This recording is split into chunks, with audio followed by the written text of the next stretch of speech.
Okay, Pippa, may I know how to make this Apple pie. apple pie? Yep, so you use about 50 grams of butter. 50 grams You of don't, butter? yeah, like just, just Yeah. enough butter softened, so it has to be soft.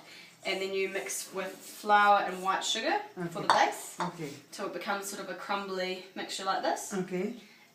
Slightly dry. Okay. And then you press that into the base. Okay.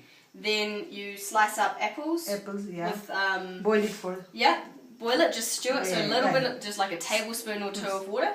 Water, With a little bit of cinnamon. Cinnamon? Okay. Yeah. And then you do that till they're soft. Okay.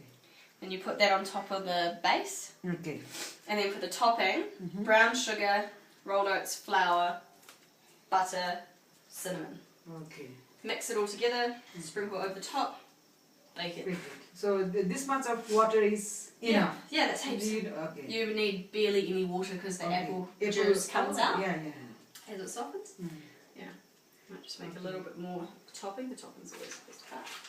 Okay, thank you very much That's alright. for your instruction. We are really going to be, you are a great baker. You'll be using this recipe in the future, yeah? So if in future you just